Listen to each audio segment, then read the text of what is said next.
जय हिंद। स्वागत है आप सभी का अनस्टॉपेबल जीएस क्लासेस में। आज के इस वीडियो में हम लोग समझेंगे इकोलॉजी में जीवों के बारे में कि जीव कितने प्रकार के होते हैं, और उसके बाद से हम लोग समझेंगे आहार श्रृंखला को, यानी कि जो खाना होता है वो किस प्रकार से एक दूसरे के पास पहुंचता है, उसके बारे में हम लोग समझेंगे। तो वीडियो में आप लोग अंत तक बने रहिएगा और हम लोग समझते हैं कि सबसे पहले हम लोग समझेंगे कि पारिस्थितिकी क्या होती है। तो पारिस्थितिकी जो है वो विज्ञान की एक ऐसी शाखा है जिसके अंतर्गत जीवों के साथ साथ उनके आसपास का जो वातावरण है उसका अध्ययन किया जाता है। तो यानी कि जीवों के साथ साथ परस्पर वातावरण का जो अध्ययन होता है या पर्यावरण का जो अध्ययन होता है उसी को कहते हैं पारिस्थितिकी। अब पारिस्थितिकी में बहुत से प्रकार के जीव पाए जाते हैं। जो जीव होते हैं वो मुख्य रूप से दो प्रकार के होते हैं। एक को स्वपोषी कहा जाता है और दूसरे को परपोषी कहा जाता है। स्वपोषी यानी कि ऑटोट्रॉपिक और परपोषी यानी कि हेटेरोट्रॉपिक। तो स्वपोषी ऐसे जीव होते हैं जो अपना भोजन खुद बना लेते हैं। तो जो पेड़ पौधे होते हैं वो स्वपोषी की कैटेगरी में आते हैं, क्योंकि पेड़ पौधे अपना भोजन खुद बना लेते हैं, वो किसी और पे निर्भर नहीं होते हैं। दूसरा हम लोग समझे कि परपोषी जो होते हैं, परपोषी ऐसे पौधे होते हैं जो अपना भोजन खुद नहीं बना पाते हैं, ये किसी और पे निर्भर होते हैं। जैसे जो कवक होता है वो अपना भोजन खुद नहीं बना पाता है और दूसरे पौधों पे निर्भर होता है। कवक एक बहुत ही छोटा पौधा होता है जिसे गांव में कुकुरमुत्ता के नाम से जाना जाता है। कवक कई प्रकार के होते हैं। अब जो परपोषी होते हैं जीव, इसके बारे में हम लोग समझें तो परपोषी जीव जो होते हैं वो मुख्य रूप से चार प्रकार के होते हैं, जिन्हें सहजीविता, सहभोगी, परजीविता और मृतजीविता के नाम से जाना जाता है। सहजीविता में ऐसे जीव आते हैं जिससे जो दो जीव होंगे उन दोनों का साथ साथ रहने से किसी का दोनों को लाभ होता है, तो उसे कहा जाता है सहजीविता। सहजीविता जैसे कोई मतलब अगर गाय है, उसके कान में जो खूंट होती है उसको क्या करते हैं, कौआ या फिर कोई और छोटी छोटी जो चिड़िया होती हैं वो आके उसके कान के खूंट को खा लेती हैं, जिससे क्या होता है कि जो ये सहजीवित जो गाय होती है उसके कान की सफाई हो जाती है और चिड़िया को क्या मिल जाता है, भोजन मिल जाता है। तो दोनों को लाभ हो गया, गाय को भी लाभ हुआ और चिड़िया को भी लाभ हुआ। चिड़िया को भोजन मिल गई और गाय के कान की हो गई सफाई। तो इस प्रकार के जो जीव होते हैं उन्हें कहा जाता है सहजीविता। मतलब उनके साथ रहने से दोनों को लाभ हो रहा है तो उसे कहेंगे सहजीविता। उसके बाद हम लोग बात करें कि सहभोगिता क्या होता है। तो सहभोगिता ऐसे जीव होते हैं जिनमें किसी एक को लाभ हो और दूसरे को कोई नुकसान न हो। यानी कि दो जीव जब साथ में रह रहे हो तो एक को लाभ हो और दूसरे को कोई नुकसान न हो, तो उसे कहा जाता है सहभोगिता। जैसे एक पौधा होता है, गांव में हम लोग देखते हैं कि किसी बरगद के पेड़ के ऊपर कोई छोटा सा पौधा जाम जाता है, तो और वो जो पौधा होता है वो वातावरण से वायु को पानी को खींचता है, उस पौधे से नहीं खींचता है। तो बरगद के ऊपर तो वो पौधा जामा हुआ है, लेकिन बरगद पे बस का है, उसका सपोर्ट है, और बाकी जो उसे वो भोजन अपना खुद बना रहा है, पानी वातावरण से ले रहा है। तो उसमें क्या हो रहा है कि बरगद को कोई लाभ तो नहीं हो रहा है और कोई हानि भी नहीं हो रहा है, लेकिन जो छोटा सा पौधा बरगद के पेड़ के ऊपर जमा हुआ है उसको क्या हो रहा है, बरगद से लाभ हो रहा है, क्योंकि उसको सपोर्ट कर रखा है बरगद।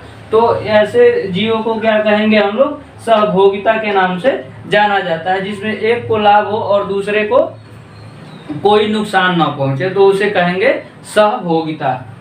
अब उसके बाद से हम लोग बात करें परजीविता क्या होता है। तो परजीविता जो होती है वो ऐसे जीवों में होते हैं जिसमें एक को लाभ हो और दूसरे को हानि हो, तो उसे कहा जाता है परजीविता। तो परजीविता में ऐसे जीव आते हैं जिसमें एक जीव, जब दो जीव साथ साथ रहते हैं तो ऐसे जीव जिसमें एक को लाभ हो और दूसरे को हानि हो, तो उसे क्या कहा जाएगा, परजीविता के नाम से जाना जाता है। जैसे अगर मान लीजिए कि जो हम लोगों के सिर में जो जू यानी कि जो धीलो पड़ जाते हैं, उसका क्या होता है कि धील के जो जू होता है वो हम लोगों के शरीर से खून को चूसता है, तो उसको क्या होता है, लाभ होता है, और हम लोगों को क्या होगा, हानि होगा। तो जो शरीर में पाया जाने वाला जीव है और हम लोग जो जू है और हम लोग जो है, उन दोनों का जो कॉम्बिनेशन है वो कैसा है, वो परजीविता के समान है।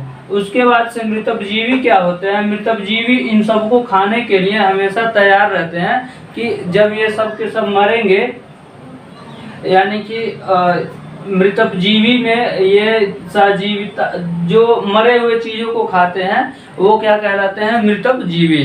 मृतजीवी ऐसे जीव होते हैं जो मरे हुए जीवों को खाते हैं, यानी कि जब ये सारे के सारे मरेंगे तो उनको जो खाएगा वो क्या कहलाएगा, मृतजीवी। यानी कि सजीविता मरेगा उसको भी खाएगा, सहभोगिता को भी, परजीविता को भी, जो खाने का काम करेगा वो क्या कहलाएगा, मृतजीवी के नाम से जाना जाएगा। अब हम लोग बात करें कि जो आहार श्रृंखला होती है उसके बारे में, यानी कि भोजन का ट्रांसफर किस प्रकार से होता है। तो पूरे इकोलॉजी में, यानी कि पर्यावरण में ऊर्जा का एक ही स्रोत है, वो है सूर्य। सूर्य से क्या होता है कि जो पौधे होते हैं, पौधों में पाया जाता है क्लोरोफिल। तो सूर्य से जो प्रकाश आता है, पौधे उस प्रकाश के साथ क्रिया करके बनाते हैं अपना भोजन, जिससे पौधों का होता है विकास। तो पौधे क्या करते हैं, सूर्य के प्रकाश की सहायता से अपना भोजन खुद व खुद बना लेते हैं। तो ये कहलाते हैं उत्पादक, यानी कि ये भोजन के लिए किसी और पे आश्रित नहीं है, ये स्वयं अपना भोजन बना ले रहे हैं, सूर्य के प्रकाश से क्रिया करके प्रकाश संश्लेषण करते हैं, जिसके फलस्वरूप पौधे अपना भोजन बना लेते हैं। अब ये पौधे अपना भोजन खुद बना लिए, अब इन पौधों को जो खाने वाले होते हैं उन्हें कहा जाता है उपभोक्ता। उपभोक्ता जो होते हैं ये मुख्य रूप से 3 प्रकार के होते हैं, जिन्हें प्राथमिक उपभोक्ता, द्वितीयक उपभोक्ता और तृतीयक उपभोक्ता के नाम से जाना जाता है। तो जो प्राथमिक उपभोक्ता है ये शाकाहारी होते हैं। इसमें जो प्राथमिक उपभोक्ता के होते हैं वो सिर्फ और सिर्फ शाकाहारी होते हैं, यानी कि जो प्राथमिक उपभोक्ता वाले होंगे वो केवल पेड़ पौधों को खाएंगे। तो पेड़ पौधों को जो खाने वाले होते हैं वो बकरी हो गई, गाय हो गई, ये सब क्या है, शाकाहारी। तो जो जानवर होते हैं शाकाहारी जानवर, वो होते हैं प्राथमिक उपभोक्ता। अब कुछ ऐसे भी जानवर होते हैं जो बकरी है, गाय है, इन सबको खा जाते हैं, तो उन्हें कहा जाता है द्वितीयक उपभोक्ता। यानी कि ऐसा उपभोक्ता जो प्राथमिक उपभोक्ता को खा जाएगा उसे कहा जाएगा द्वितीयक उपभोक्ता। तो द्वितीयक उपभोक्ता ऐसे होते हैं जिसमें ये सर्वाहारी किस्म के होते हैं। जैसे कुत्ता जो होता है उसको अगर हम लोग गेहूं चावल अगर खाना खिलाते हैं, गेहूं चावल खिलाएंगे तो उसको भी कुत्ता खा लेता है। और अगर कुत्ता को मांस अगर खिलाया जाएगा तो कुत्ता उसको भी खा लेता है। तो कुत्ता क्या है, शाकाहारी सर्वाहारी होता है। इसी प्रकार से मानव भी अनाज को भी खाता है, मीट मछली को भी खाता है। तो मानव भी क्या है, एक सर्वाहारी के कैटेगरी में ही आता है। लेकिन इसमें जो पंडित जी लोग होते हैं जो शाकाहारी होते हैं वो आ जाएंगे प्राथमिक उपभोक्ता की श्रेणी में। जो मीट मछली को नहीं खा रहे हैं वो क्या होंगे, प्राथमिक उपभोक्ता हो जाएंगे। और द्वितीयक उपभोक्ता में जो साग सब्जी भी खा रहा है, उसके बाद से मीट भी खा रहा है, तो वो होता है द्वितीयक उपभोक्ता। अब आते हैं तृतीयक उपभोक्ता। तो जो तृतीयक उपभोक्ता होते हैं ये केवल व केवल मांसाहारी होते हैं। जैसे शेर हो गया, लोमड़ी हो गई, ये सब क्या है, तृतीयक उपभोक्ता की श्रेणी में आते हैं। ये केवल व केवल मांस को खाते हैं और किसी चीज को नहीं खाते हैं। उसके बाद से जो होता है वो आता है अपघातक। अपघातक क्या करते हैं, ये जब सारे मरेंगे, यानी कि बकरी भी मरेगी, मानव भी मरेगा, शेर भी मरेगा और पेड़ पौधा भी मरेगा, तो इन सबको जो खाने का काम करेगा वो करेगा अपघातक। जब कोई पौधा जब सूख जाता है तो उसमें क्या पड़ जाते हैं, कीड़े। जैसे जो तारा होता है, अगर किसी पौधे को काट करके और चौकी बना दिया जाए या फिर कोई भी चीज बना देते हैं तो कुछ टाइम के बाद उसमें क्या होता है कि तारा लग जाता है। तारा क्या करता है, धीरे धीरे पेड़ से लकड़ी निकाल के हम लोग चौकी बनाए हुए थे, तख्त जो बनाए हुए थे, उसमें तारा लग जाएगा और तारा धीरे धीरे उस तख्त को बर्बाद कर देगा, यानी कि डिकम्पोज करके मिट्टी बना देगा। तो क्या किया, प्राथमिक उपभोक्ता को भी खा गया, वो जो उत्पादक था उसको भी खा गया। अब अगर कहीं बकरी मरी हुई है तो बकरी को क्या करते हैं, चीलबाज कौवा जो होते हैं वो सारे नोच नोच के उसको लेके जाएंगे, खाएंगे।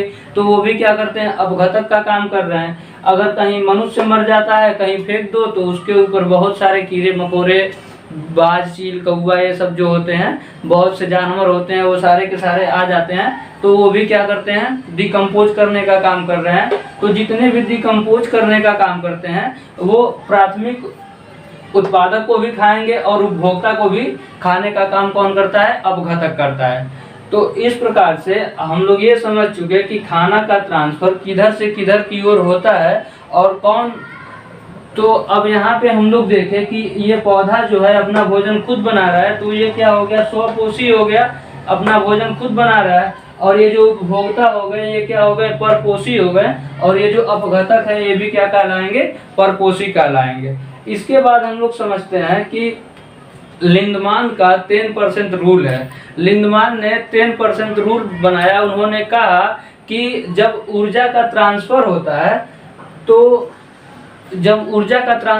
है तो एक उत्पादक से उपभोक्ता को 10% और 10% फिर उपभोक्ता का 10% जाता है अपघटक के पास।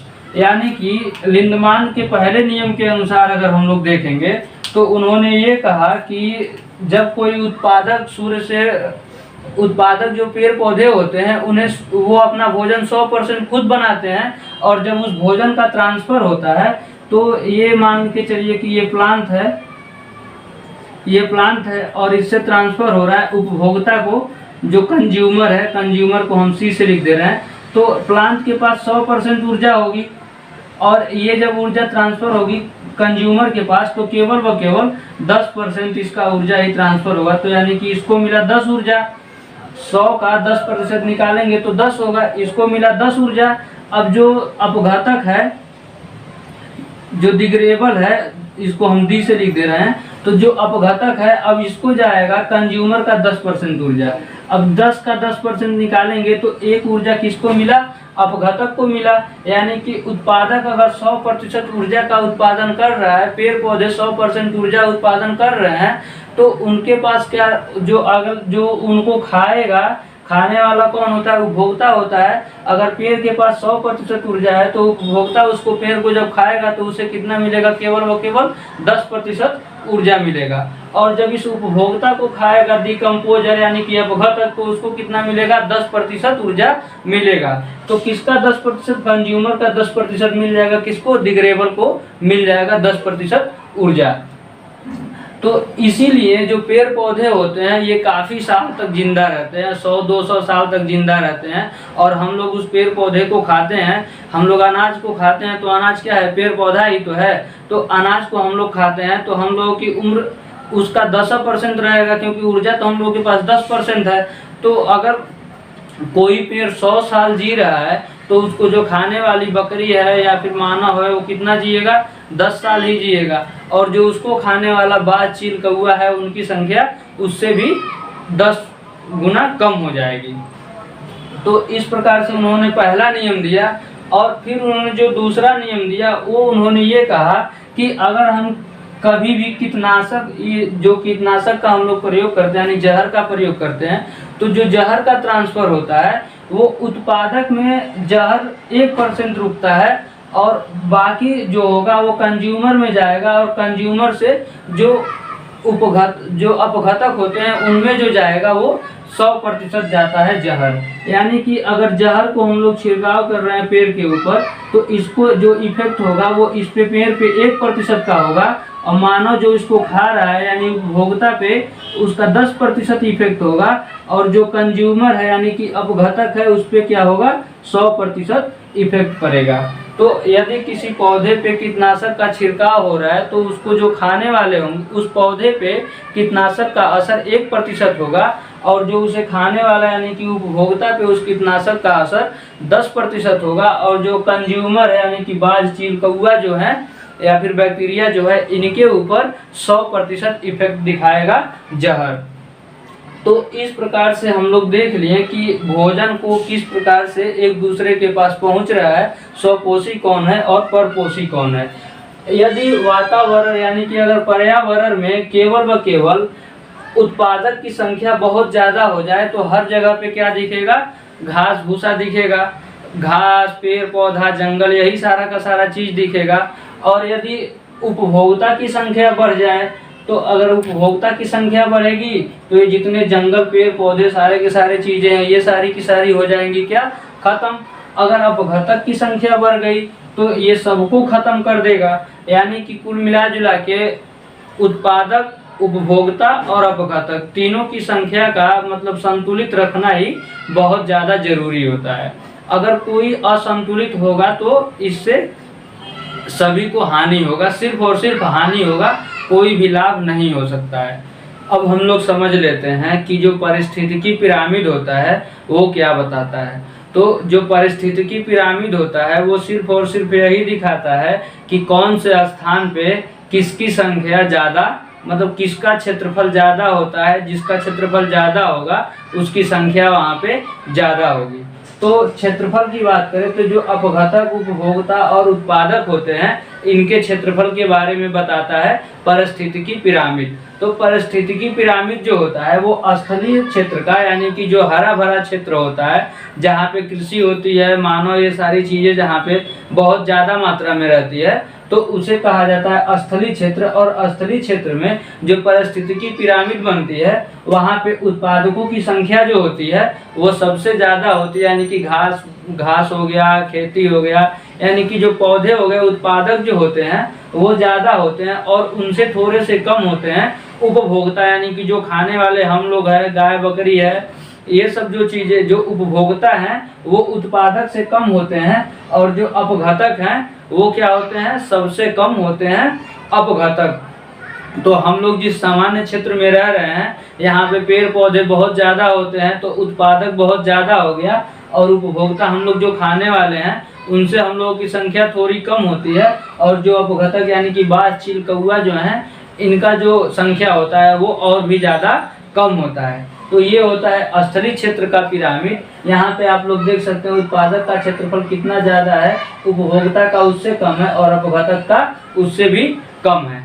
अब हम लोग बात करें कि मरुस्थलीय क्षेत्र, मरुस्थलीय क्षेत्र जहाँ पे पेड़ पौधे बहुत कम पाए जाते हैं वहाँ के अगर पिरामिड को हम लोग समझे तो वहाँ का पिरामिड जो होता है वो स्थलीय क्षेत्र का उल्टा होता है पिरामिड। यहाँ पे क्या होते हैं, उत्पादक जो होते हैं उनका संख्या बहुत कम होता है और उपभोक्ता जो होते हैं उत्पादक से थोड़े से ज़्यादा होते हैं। यानी कि जो मरुस्थलीय क्षेत्र होता है वहाँ पे जो खाने वाले होते हैं वो थोड़े से ज़्यादा होते हैं उत्पादन करने वाले से, और जो अपघटक, चील, कौआ जो होते हैं मरुस्थलीय क्षेत्रों में बहुत ज़्यादा देखने के लिए मिलते हैं तो अपघटक वहाँ पे बहुत ही ज़्यादा होते हैं।